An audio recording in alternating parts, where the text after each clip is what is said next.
Welcome to Share Talk, the only podcast where investors come first.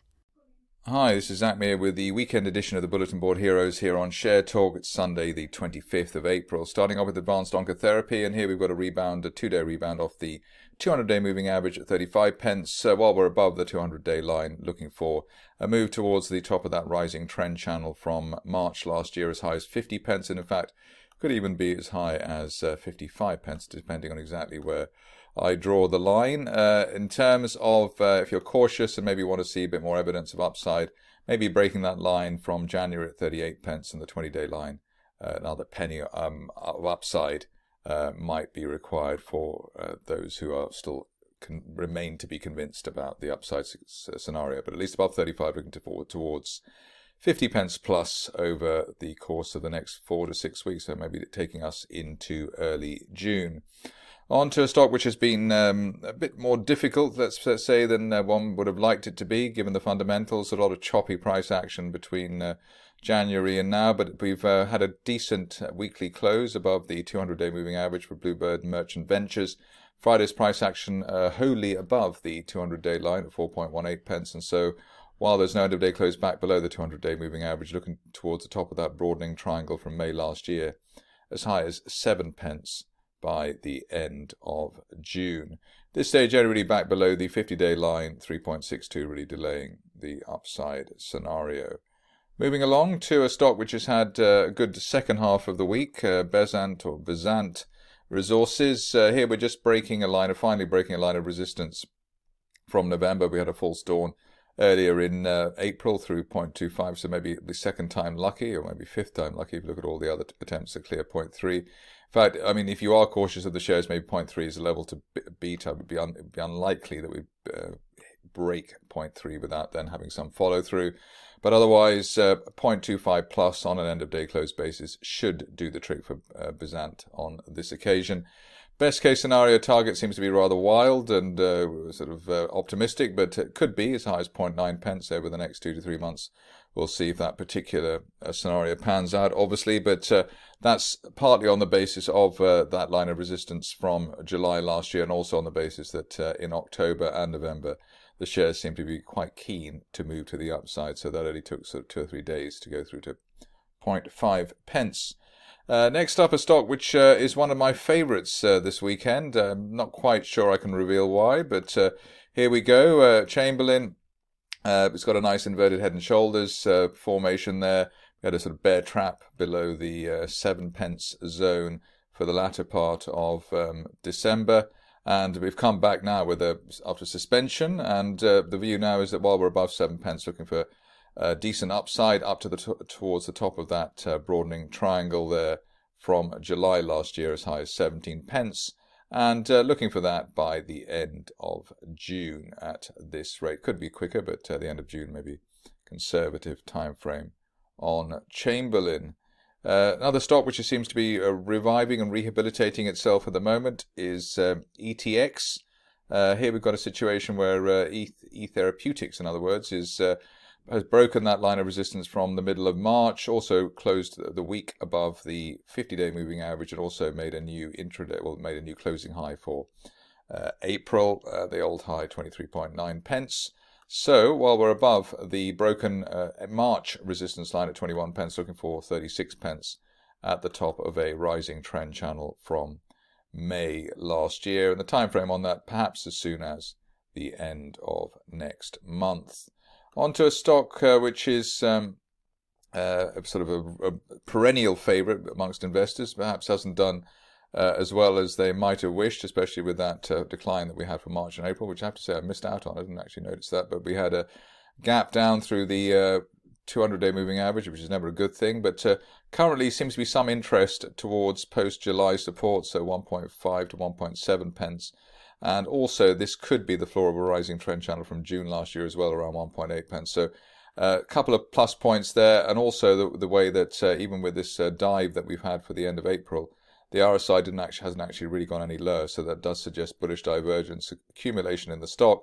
Probably the long and short of it is to say that while we're above 1.5 pence on an end-of-day close basis, this could be a bottom fishing opportunity for keen or aggressive traders.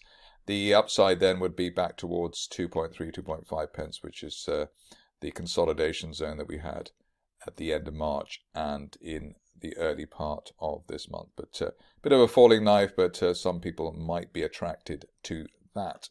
On to Galileo, which is a bit like Bezant. It's had quite a few false dawns over the recent past, that early April false dawn through the bull trap through the 50-day moving average, but looks a bit more encouraging now. End of day close probably through 1.6 would be enough now to confirm that we'd snapped that January resistance line and the 50-day moving average.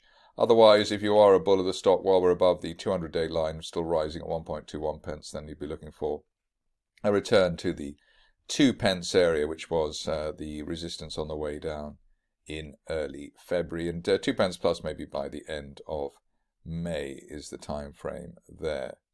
On to Kropz, which I'd never heard of before, but has still done well despite that. Beautiful break of the 200-day moving average on Thursday, followed through on Friday, and it looks as though we will hit that top of that trend channel from the end of September at 10 pence by the end of next month, or perhaps even sooner. Looks actually more even better than 10 pence here, but maybe not. Wouldn't want to get too carried away at this stage. But at least while we're above the 200-day line at 5.75 pence, up to 10 pence for Kropz over the near term.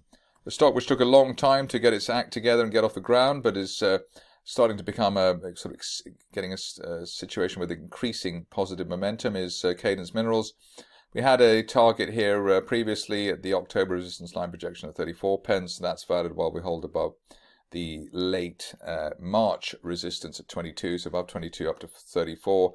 Best case scenario here for fans of the stock, up to 45 pence by the end of May, if we're lucky.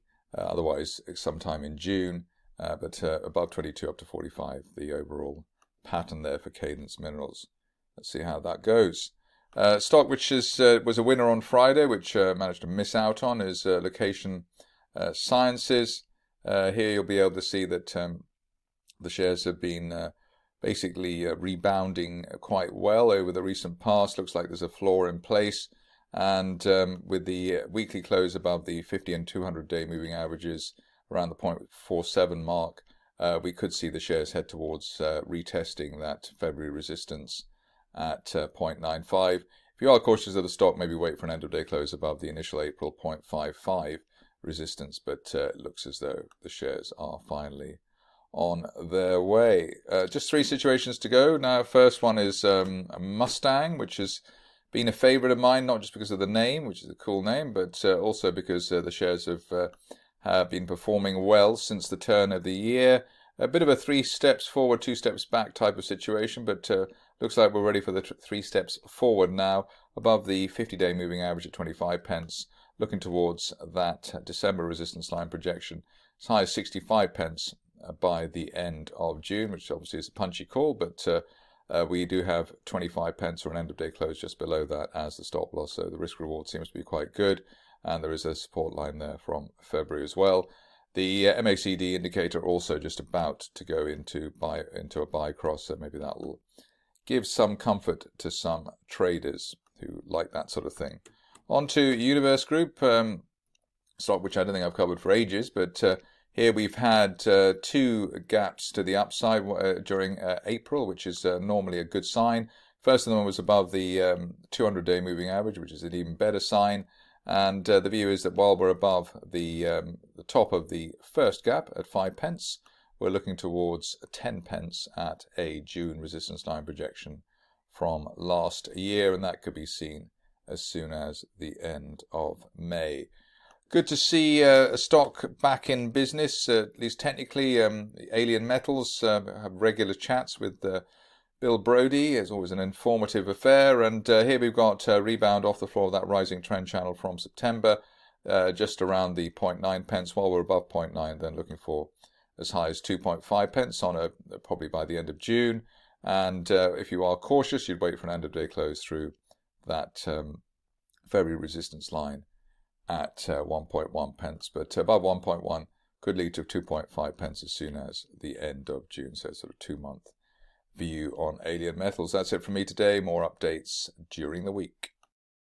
Thank you for listening. Remember to visit our website for more news and other podcasts at www.share-talk.com.